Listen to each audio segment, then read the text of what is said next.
Welcome to Andy Ari On3. We are here in San Antonio, home of the Final Four. Joined by our friends at Whataburger. We are bringing home the W today, Ari. We got the Whata Wing eating contest. We're going to get to meet their executive chef. We got one of the guys from the Houston Collective to explain how they helped Kelvin Sampson find a bunch of dudes in the NIL era who are still tough and play hard. And it's going to be a fun day. Yeah, it's unbelievable to be here. These mics are really, really good, but you can't hear the music's blaring. We got Whataburger behind us. I'm already a few burgers deep. Oh, yeah. Hasn't been the great day for a calorie deficit, but I'm excited because it's worth it, man. It's really awesome to be here. This is unbelievable. Yeah, I believe we're going to have Cooper Flagg joining us later in the show, which is amazing because he's playing tonight. Yeah, he just stopped by, and he looked a little bit different than I thought he did on TV. Well, when we saw him, we had to interview him. The Final Four is awesome. We got a hell of a day. Great matchups. 1-1-1-1. That's right. Best fast food. Not faux, but 1-1-1-1-1. And, it's happy to be here, man. What a life we have. I feel blessed. Unbelievable. Yeah. Unbelievable. All right. Well, let's get into the games first because we got to talk about how these guys got here, who's going to win tonight, who moves on to Monday. Let's talk about that right now. Ari, this is a crazy Final Four because if you look at the advanced stats, one of these four teams in another year probably would be the runaway favorite to win the national championship, and they all happen to be here at once. Yeah, you talk about sports in general. I'm trying to think, back in the past, Andy, of whether or not any other Final Four, whether it be football or basketball, has featured this type of scenario. In 2008, you had the four number one seeds, but they weren't historically great number one seeds. You look at the season Auburn had, the season Duke had, the season Florida had, the season Houston had. It's a national championship profile. It's really similar to what UConn did last year, except UConn didn't run into three other UConns in the Final Four. And, when you think about what's compelling in sports, Titans versus Titans, biggest stage. And, it's just you can feel the energy just even on the streets out here, man. Oh, yeah. It's a pretty exciting situation, and, the game should be high-level basketball. That's the thing, not everybody loves college basketball, but I think part of the reason why some people become disenamored of it is because when you have lower middle quality college basketball, it's not aesthetically gets sloppy, to watch. Right. So if you watch really good teams playing really good teams, you're going to have the highest level of basketball, and that's what makes this most fun. Well, and you're watching NBA players, you're watching old good college players, a mix of all of these. And because the Duke guys, yes, Cooper Flagg is going to be the number one pick in the draft. Cocknipple is going to be a lottery pick. Malawak's going to be a lottery pick. They're young guys. But they've got Tyrese Proctor, who's a little older. And then you go to Houston, where they're extremely old across the board. LJ Cryer has been a role player on a national championship team as a freshman at Baylor. Florida has this mix of young guys and old guys. Elijah Martin is starting in a Final Four for a different team. He started in a Final Four for Florida Atlantic 2 years ago. It's wild. It is kind of crazy. And the thing that is interesting is in college basketball, Andy, do you take the team that has two lottery picks on it, the younger kids, or do you take three lottery picks? But even the point though is do you go with the lottery picks who are younger, or do you go with the seasoned veterans, or do you go with the combo? It's interesting because I think you want the combo, which is really more of Duke and Florida. Of Florida and Auburn. Duke is younger, but Duke has enough age and experience that it sort of overcomes that. Duke also is young and generational, right? I know we throw that word around a lot, but does Cooper Flagg meet that? This is a very good Duke team. If we're talking about, is it as good as, say, now remember, Mike Krzyzewski's best Duke team probably was the one that didn't win the title. They lost to the Khalid Al-Amin UConn team in '99. But if you look at the talent, the Christian Laettner, Grant Hill type teams, we don't know if this group will wind up being as good as those guys were going forward. But it's entirely possible that we are looking at that, and because we're in a different era of college basketball, we don't get to see them play together for 3 or 4 years.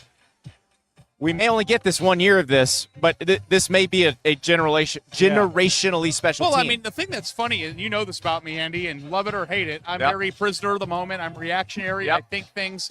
But when I said this Duke team is the best team I've ever watched, statistically it held up. People were comparing it to other great teams. They are among the best statistical teams ever. We're literally in that moment, living that moment right now, and Is Cooper Flagg one of the best NBA prospects since LeBron? Yes. I mean, now it's where we're at. So here's the thing. Grown man strength, though, matters. It matters in college football. It matters in college basketball. Houston's a bunch of grown-ass men, 23-year-old dudes who are very experienced. Juwan Roberts has seen it all. He's done it all. And it's interesting because you look at Houston, and obviously we talk about Duke and their height, where the 6'6" is the shortest starter, 6'5" is the shortest rotation player. Houston, their best post player is 6'8", but Juwan Roberts has a 7-foot wingspan, and they got a couple guys with a 7-foot wingspan. It's not going to be as easy for Duke inside as it has been for some of these teams that they've played. The thing that I've really been impressed with when it comes to Duke is that they aren't just first of all, when Cooper Flagg gets barreling to the hoop, I don't think Shaq in his prime could stop him. I don't know. Well, they're running sets. It's a very advanced system. That's the thing is the system and the way that they play their basketball. It's not let's just roll these great athletes out and let them play. But if you are going to be the team that gets in Duke's way of winning this national championship, you are going to want brute strength, but also discipline. Because when you're this old and have been playing this, you know how to use that strength in the right capacity. And the thing is, LJ Cryer is not going to be afraid of the moment. He's not going to be like, oh my God, I'm in a dome. I'm playing Duke. He doesn't care. He's done all this before. Yeah. So, in terms of the compelling matchups of the day, I don't know if you live in Gainesville, so you'll probably hear more about the Florida stuff. Yeah. But this Duke-Houston game as the nightcap, I can't wait for it. But also, too, when you talk about brute strength, running clean sets, being disciplined, fighting for loose balls in the first half like their backs are against the wall, I think Auburn exhibits that very well, too. So Auburn, Florida is going to be so much fun. They played once, but Florida went and won at Auburn. And if you look at that game, the Florida people are like, well, Elijah Martin didn't even play in that game. And the Auburn people are like, yeah, but you hit a bunch of shots that you're not going to hit another time. I don't think you can take anything from that. I think both these teams are good enough to win the national championship, and it's going to be about who makes shots tonight. Yeah, right. And it's sometimes in basketball, we do all this analysis of back and forth of, age breakdowns and lottery picks versus veterans. Sometimes it's as simple as who's making their shot, who's making their open looks. Janai Broome, is he playing with one arm? How healthy is he? We watched that injury. It looked like his elbow came out of joint on his right arm. He's a lefty. How the hell did that man come back in the game? Because he's tough. But he was knocking down threes and I know, and getting rebounds. It was crazy. Yeah. So that is the thing about this game is how healthy is Janai Broome? How does he handle playing against Alex Condon and Florida's front line, which they'll go Twin Towers on you. They'll throw Micah Handlott in there, and you're playing as 2 7-footers. So that's the question. And then it's going to be a war down there underneath. But then the guard play, obviously, Walter Clayton Jr. And Tahad Pettiford is one of the most exciting players.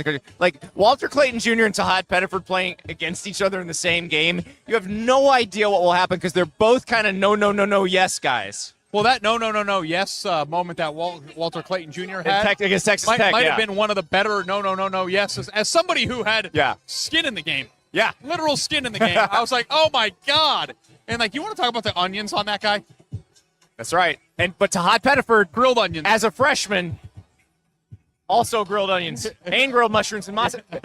Chad Baker Mazzara for Auburn, he's the grilled jalapenos. Yeah. So, honestly, the Final Four is always one of the best events of the year. But, when you think about these teams, I think that best-case scenario, 1-1-1-1, All right, let's do it, Ari. First game, Florida-Auburn. Who you got? So, do we have to stick to what we had before? Or do we? I mean, do what you want. Do what you want. How am I supposed to do that? I guess because I'm guessing you're gonna place a wager on this game at some point. So, how are we feeling? What are we thinking? I love Florida. I love the way they shoot the ball. I love how streaky they are. When they get hot, they roll downfield. I went to school there. I don't care. Not so fast, my friend. Oh, okay. I'm going to stick with my original pick. I love the way that Auburn plays the game. Their tenacity. Broome is one of the most versatile and tough players out there, and I just like their muscle. And I feel like, I think the game, like you said earlier, is going to come down to who makes shots. I don't know. In football, when we break down games, I think it's easier. And you know how impossible that is. Yep. Sometimes you don't know who's going to be on and who's going to be off. But if you don't know who's going to be on and who's going to be off, I think that maybe Auburn has some things in the tank there that it might get them over the edge in a bad shooting night if they have one. Well, I am sticking with the Gators. Call me a homer if you will, but I think they have too many weapons. And I also think their interior defense is something that can make Janai Broom a little bit uncomfortable. Right. So that's really, like, if Condon gets in foul trouble, if he twists his ankle again, then you got a problem. But if they are fully healthy like they have been, I like Florida in this game. Nightcap, Houston Duke. I've got Duke winning it all, Andy. I do too. I've got Duke winning it all, and I hate myself. I'd like to try to make this more dramatic, but they have too many weapons, and they can beat you your way, they can beat you their way. It doesn't seem to matter. And I think a lot of times too, in sports, this happens a lot in football. We try to talk ourselves out of what's right in front of our faces.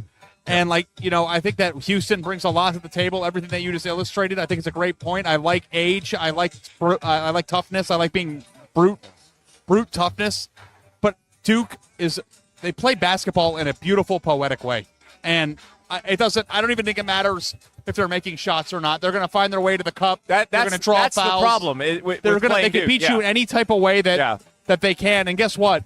I've watched some Duke basketball this year. I don't think I've seen a team, even for a 5-minute stretch, make them play a type of game they don't want to play. And maybe it feels that way because they can play multiple types of games. They can beat you however they want. Yeah. That's what's scary about them. So I'm with you. Yeah. So you got Auburn Duke in the title game. I got Florida Duke in the title game. Let's see who's right. Yep, I can't wait. And you know what? No matter who's right and wrong, it's going to be great. It's going to be a great event, great thing to watch. And the best thing about basketball is you get 2 games in one building and more games earlier in the tournament. Wouldn't it be great if football had 5 games on the same stadium? You get there at 9 a.m. on the opening round. With Whataburger outside? Yeah. It's amazing. What a day. What a life we live. We are blessed.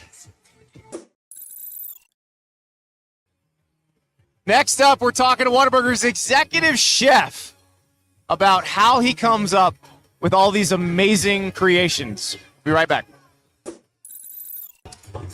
We are honored to be joined by James Sanchez, the executive chef at Whataburger. This is the genius who comes up with things like the mushroom Swiss burger. Emphasis on genius. Tell us how you got to Whataburger.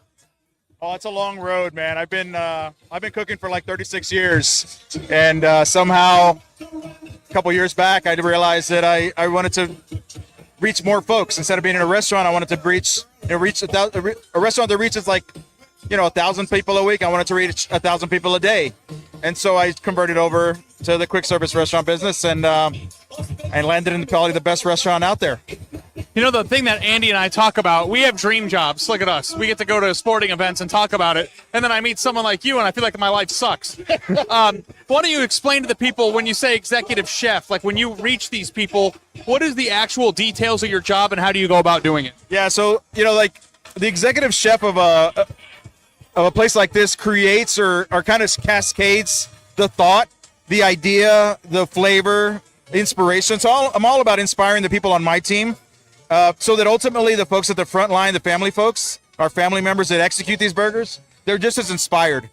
So my job is inspiration. My job is planning. My job is, you said dream job earlier. This is ultimately the dream job of the culinary world, no doubt. So how does the creative process work? With the mushroom Swiss burger, are you just sitting around, okay, I love a mushroom Swiss burger, but it's different because you've got to put it across hundreds of restaurants. You've got to have 16-year-olds able to recreate it. How do you do that? Yeah, it starts with an idea, an inspiration being there's a traditional sauce that goes on a steak called au poivre, and I wanted to make an au poivre on a burger, and that's how it all started. So it started with au poivre, and then we made it into an emulsified or mayonnaise based. So it was just that really beefy, umami, delicious, robust flavor that kind of accompanies and accents the mushrooms, and then this, that salty sweet cheese, Swiss cheese, just really put it together. So it's just iteration. It's just idea after idea for us to get together and do it. What do you think your best idea was, and where were you when you came up with it? We have this iconic burger. It's A1 thick and hearty that everybody wants us to bring back, and we love it, but we've retired it forever. So we just made a knockoff of the A1 thick and hearty. We called it the Chop House. Chop House cheddar was number 2. The next one we did was a steak, as an amazing steak burger, right? And it was just me at a steakhouse having a burger with the right products that just inspired me. It's like, I got to really figure out this creamy steak sauce burger and make it into something that's going to be ridiculous. So inspiration comes everywhere. It comes in restaurants. It comes in experiences. He wanted you to say it was in the shower. That's what he wanted.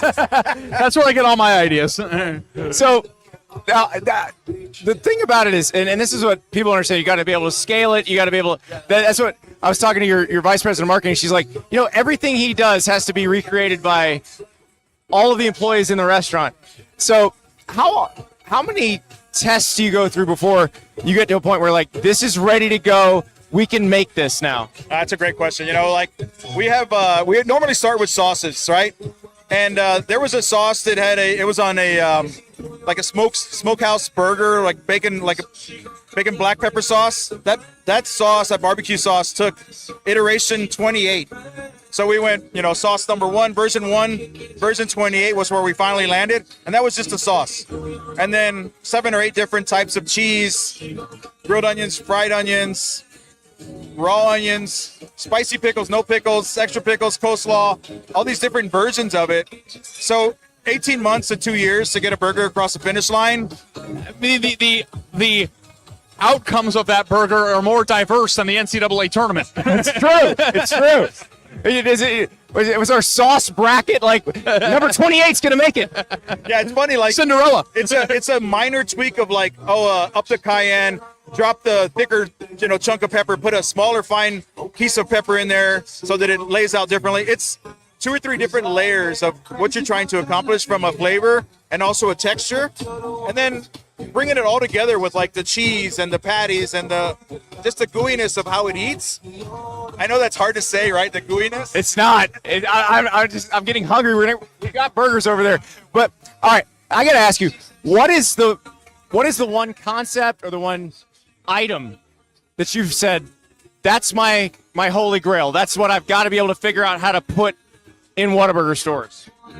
Oh, there's so many. I would love to figure out a way to bring truffles, right? And funny thing is, like, years ago it was blue cheese. Like I wanted to put blue cheese between 2 burger patties, and everybody thought I was wild. And we got it across the finish line. We sold it as an amazing burger. But if I could figure out a way to have really cool truffle flavored something, I think that would be pretty ridiculous. So we're working on it. What's the craziest idea that didn't make it across the finish line that you think would have hit? It was like a bun that was shaped like a waffle, and it had a spicy. What? It was a bun that's shaped like a waffle. I had a chicken, like a fried chicken fillet, fried egg, and a spicy hollandaise. Whoa! Respectfully, what the hell went wrong? Try again. Respectfully, what went wrong? It just wasn't the right time with the right organization and the right leaders. So those are those things that I put in a parking lot, and then one day I bring them back, and I'm like, all right, here we go. It's game time. So that's like, we haven't looked at that idea for 5 years, so it's got to come back. I will be beating down the door when that. Exactly. I've had that before. That if you get a really good piece of chicken and you put it between 2 waffles, the chicken and waffle sandwich. But what you just described is the ultimate version of that. Yeah, we were just too early. That happens a lot, right? Like, we had a Mexican hot chocolate shake that just.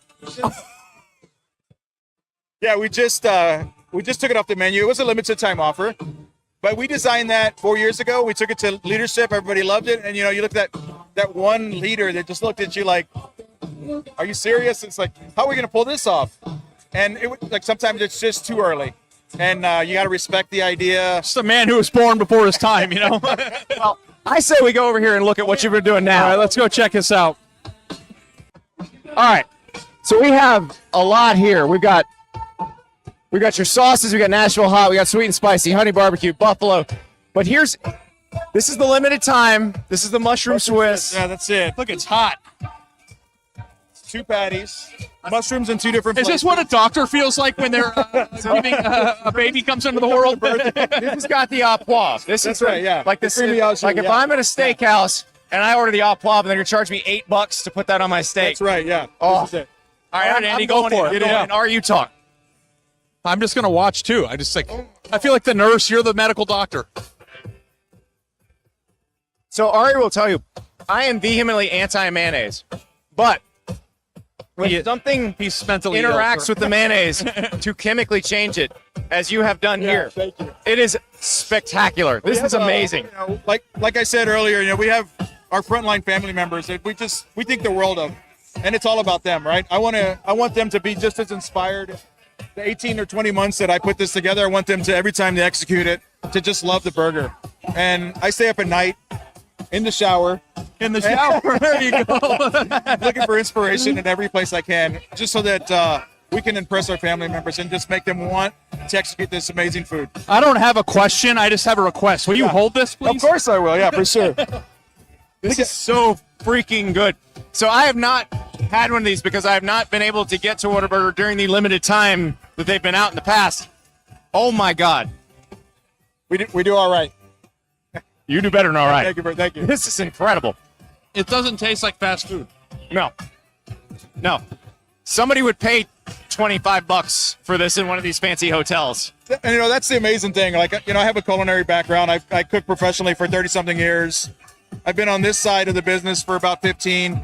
And, it's just the best. It's you guys said dream job. It is the best job I could ever find. So You got to keep talking. I'm sorry. I appreciate you guys. I'm just chewing. James, thank you so much. Thank you. Thank you guys for having me. Thanks for having Whataburger. Appreciate it. Also, don't cut this yet. This shirt. We gotta talk about this shirt. How do I need one of these? We're all about the swag. I mean, our swag is on point. We all got.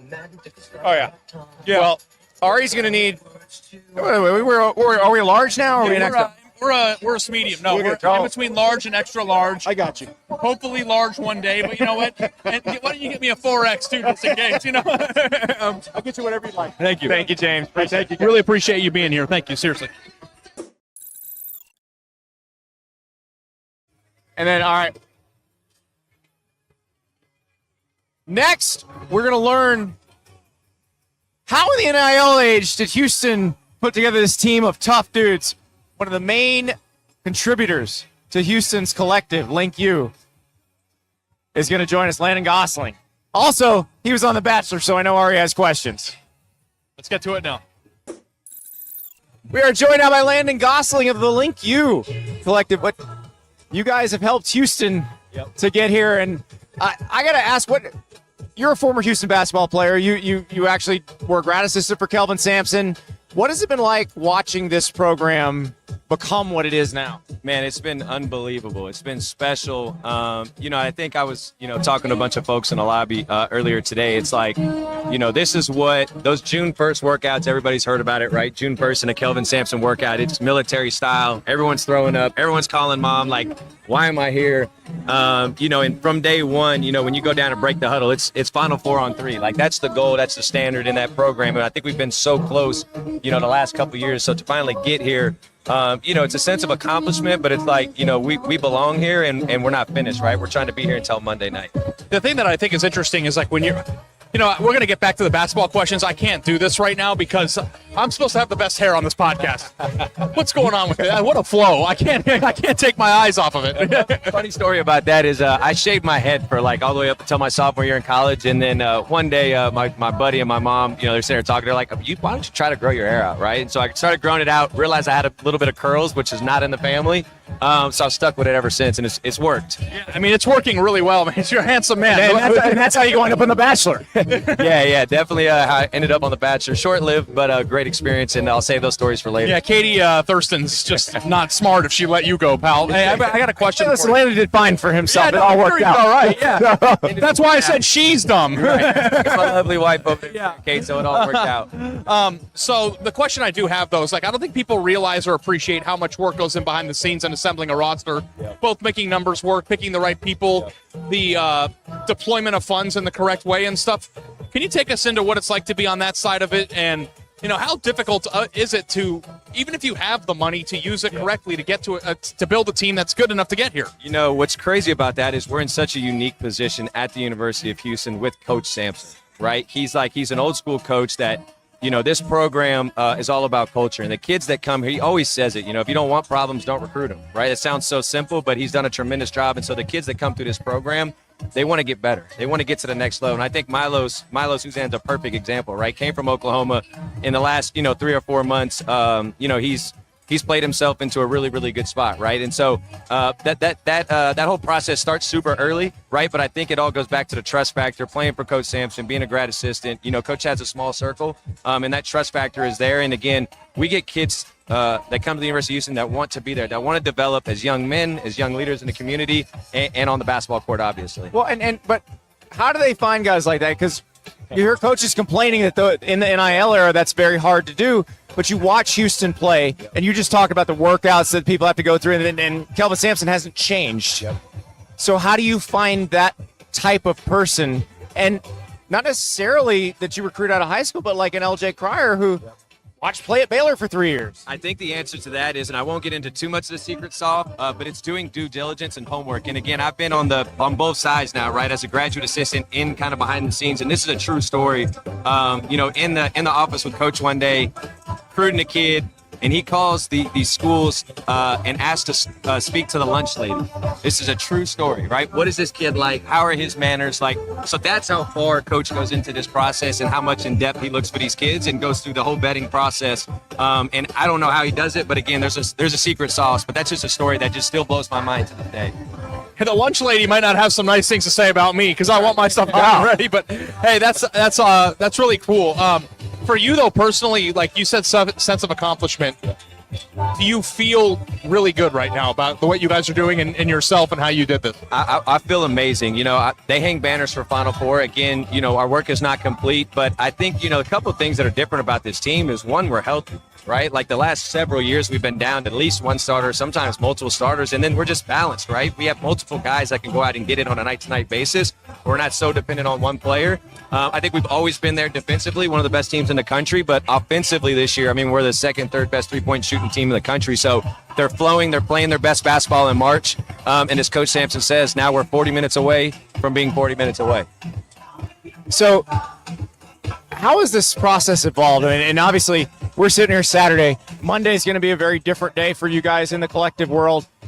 How much has the world changed between 2021 and now? It's unbelievable. It's already starting, right? We're in the Final Four, but we're already dealing with everything, right? Roster retention, what's everything going to look like? And I'm heavily involved in that process the last 48 hours, right? And it's the way college athletics has shifted, and it's changed a lot just since I got in the NIL space when it first started, right? And I think, again, it goes back to having a special culture and a special program and having a special leader in Coach Sampson. Let me ask you this. This is all changing still, right? Like there's some pretty big changes in terms of how players are going to be compensated right around the corner here. How do you think that's going to impact you and what you guys are doing? I think for us it's a day-to-day, sometimes hour-to-hour process, right? And I think we positioned ourselves, we said it from day one, to do NIL the right way. And I think if it's done the right way, there's so many good things that can come out of it. But we have to be quick on our toes, and things change, like I said, by the hour. So we've positioned ourselves to be able to do that, but always lean and know that we're doing it the right way. We're developing young men, and we always say our biggest goal is to bridge the gap for when these guys are done playing and they enter the real world. And it gives them, that's probably my biggest joy to this point, is seeing the growth in these young men the last 2 years. The first time we go do an NIL experience, 2 or 3 years ago, everybody's on their phone, and then to see the growth, and now everyone's phone's in their pocket. It's a race to go talk to the business owner. It's a race to go talk to the supporters, right? How's your wife? How's your family? That goes so far with these guys. And so to see their growth has been unbelievable. How do you handle the push and pull? Like your partner Austin is a former football player. Yep. You've obviously got to help Coach Fritz and his team too. How does that work? How do the conversations go between you guys and Coach Sampson and Coach Fritz and your AD? I think it all goes back again to the culture, and I think the number one thing is Coach Sampson has been such an advocate for Coach Fritz and his program, because Coach Fritz he's very similar to Coach Sampson. He's an old ball coach. He's going to teach the right things, develop young men, and be all about culture, right? And so we know as a university, to take the next step, we've got to get our football program there, and Coach Sampson's been the number one advocate for that. So they say I can't remember what the phrase is, but all our raising tides lift all boats, somewhere along those lines. But I know that Coach Sampson's been so heavy on pushing Coach Fritz and the culture, and again, support from the football standpoint, because at the university, that's how we take the next step. Thank you for the perfect segue, because I'm foaming at the mouth to talk about football a little bit. So I do think it's interesting when you say, the rising tide lifts all boats and stuff. How much does basketball and being on TV, being in the Final Four help football? And then the other part to this too is Andy and I talk about this all the time as it pertains to the Big 12. It feels like it's like a wide open race on which team now is going to take that conference over, be the next. And it seems on paper, if you were just like starting at year zero right now, that Houston would have all the things that you would want, especially being located in one of the most densely populated cities in the country for high school football talent. What do you think the ceiling is for that football program, and how does this help that ceiling? Well, I think the ceiling goes back to Coach Fritz's history. He's won everywhere he's been, right? And in football, you're dealing with 100 kids opposed to 15, and I think as you guys can see, the recruits that we're getting, the kids we have coming in, they talk about it all the time. We got to win the grassroots first, right? So we have to win and recruit our backyard and win in the city of Houston and the state of Texas before we go elsewhere. And so I think it's starting to trend in the right direction. I'm really excited about this football season with Coach Fritz at the helm, and Coach Sampson right there backing him. And also, Eddie, our AD, Eddie Nunez has been absolutely tremendous in this process and has been very at the forefront of NIL and kind of a call to action of, hey, we need you guys to step up in a big way. To your point, we're playing in the Big 12 that we believe is, the best conference in college athletics, and we can go out and compete for championships in both football and in basketball. So here's my question. Obviously, you don't want to get ahead of yourself. But if you win tonight and Florida wins tonight, your AD is an ex-Florida basketball player. How is he going to handle that? He's going to be wearing red, and he's going to be saying, "Go Cougs." I actually had a conversation with him about that, so that's funny. But, he's all in. From day one, he's been all in. Leaning on the people that have been there, but also, speaking up, being at the forefront, and getting engaged in the community, I think has been very important. And so we had some great people that laid the foundation, but I think, we're taking the next step here, and putting Houston on this national stage is just unbelievable for the university and for the city of Houston. Landon, we got a little something for you. Oh, look at we got these custom Whataburger basketballs. That is for you to take home. Unbelievable. And you put that right in the foyer of your house. It's the first thing that anybody looks at when they come into your place. Look at that thing. My front room, I have a big office with all my jerseys from my former players and basketballs, so this is going to fit right in, man. This is awesome. Shout out to Whataburger, man. My wife was over there eating about three burgers. She's going to get mad at me for saying that, but we love Whataburger. Well, awesome. Well, hopefully, maybe it'll be a commemorative of a national championship run. Who knows? Let's do it. Let's do it. We're 40 minutes away from being 40 minutes away. Yeah. Well, the thing that I think you're in a good position is you want this moment to last forever because it's great. You get the second game. You can watch the first game as a little bit of an appetizer, and then you can enjoy the evening. When we shut these cameras off, just get me what your hair product guy is, and we'll be in good shape. But thank you. As soon as the camera's off, I'll give you the insight. Yeah, all right. Thank you so much for being here, man. Really appreciate you. Next up, Ari, we got a little Whata Wings eating contest. I don't know how much I can handle. We are several burgers deep, but I'm going to do my best. Yeah, I think people train for eating competitions, let alone eating 4 burgers before we start. I'm not going to promise any great performances, but I'm excited to dig in and see how I can do. I will give it the old college try. All right, you have heard us talk about Whata Wings on the show. We are now going to have a little contest to see who can put down an order of Whata Wings the fastest. I've got Adam here from Whataburger. He is going to MC/referee. Are you ready? I'm ready. So to go, Give me the mic because I'm going to be eating. fantastic. All right, to go over the rules, we have Team Sweet and Spicy Whata Wings versus Team Honey Barbecue Whata Wings. The winner of this championship round will get our Bling Bling Flying W, which is a prized possession in our Whataburger world.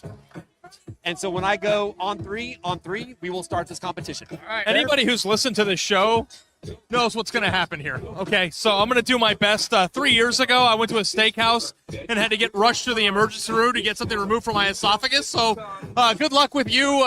See how fast you can eat them, but I'm going to do my best. All right, this is going down in history. All right, gentlemen, you can undo your top pieces.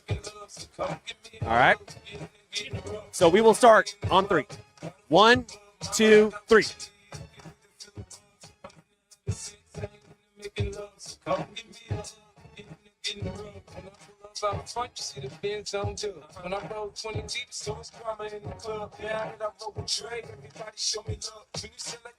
All right, the competition is fierce.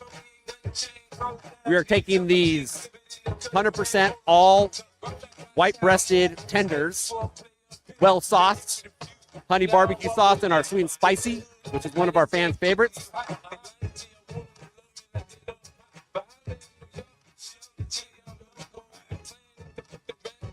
All right, I see the pace is picking up. So this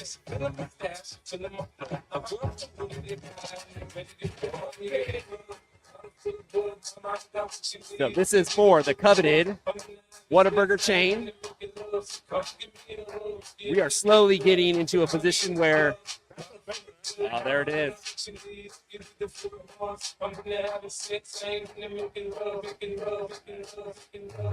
Looks like we are getting down to the wire. It is anybody's wing contest at this point, I will say. Andy's definitely got a little bit of an upper hand at this point, but time will tell. Oh, I absolutely. see Ari's got This the is look of a River here. champion in his eyes. Yeah, this is River here emceeing this. And Andy is wearing him out. Ari's trying to catch up, but he looks like he's struggling a All little right, I think we're getting down to the last tender bite. bit. Last one. Andy's got 9 down. Ari's slowing up. Andy is This is teasing for him the out. win. Wow. It is for the win. Andy check and has judge. won. We have a winner. Andy, thank you. Ari, thank you. Those are all big pieces of meat. Andy got the smaller one than me. You know what? We can protest this. I got it. It's under protest. Whataburger does everything big. That's why it is What a Burger. So I commend you both. But we will have to name a champion, which is Andy.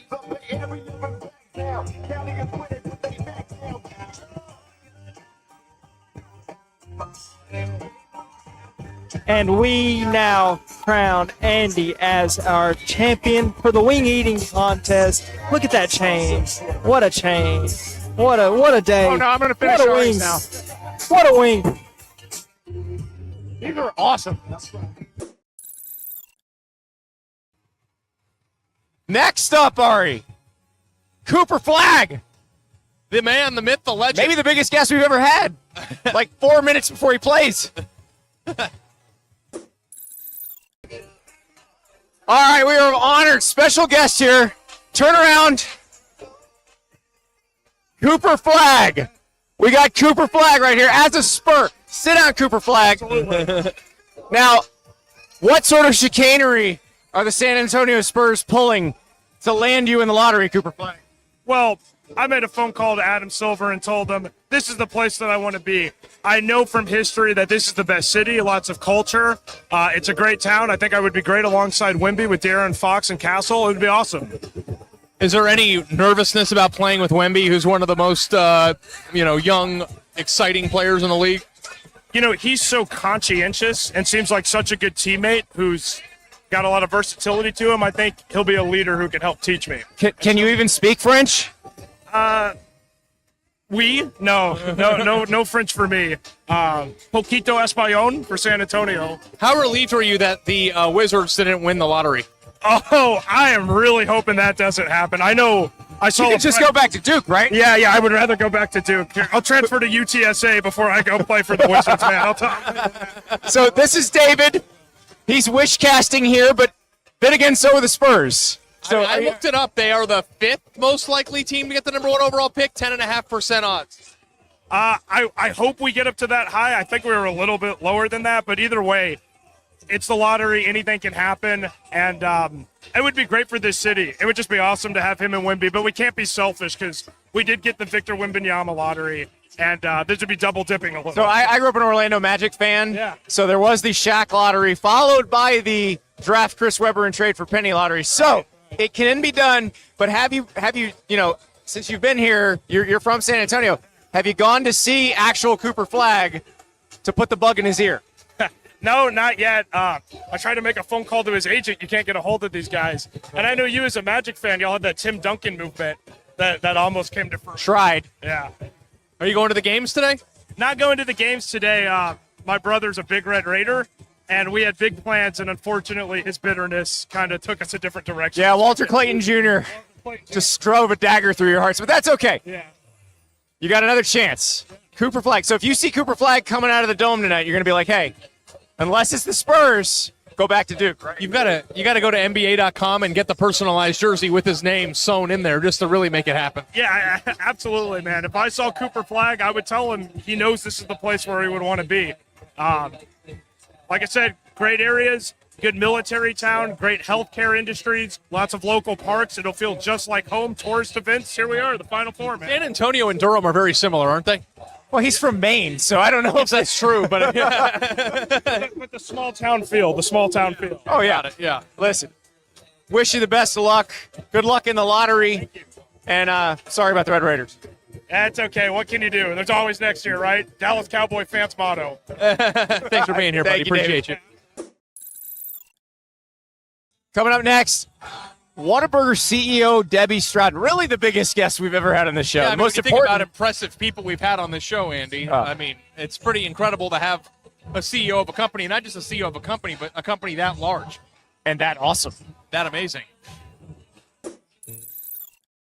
We are honored to be joined by Debbie Stroud, the CEO of Whataburger, our first CEO guest. It's an honor to be here. Thank you.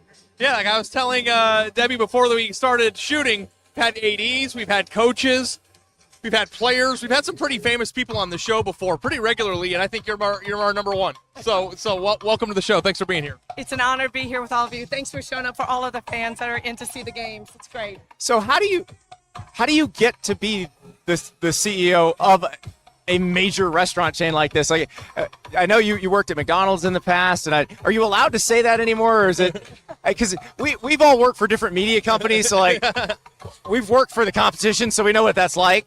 But what is it like when you then take over and you have to go against your old teammates? Well, first of all, Whataburger is a very unique and iconic brand. It's our 75th year. It's our 75th birthday this year on August 8th. And so I always tell people it may have taken me a while to get here, but now that I'm here, I'm bleeding orange. So I love Whataburger. Sound like a football coach or a basketball coach. These have always been my favorite colors. This is my dream job. It is my dream job.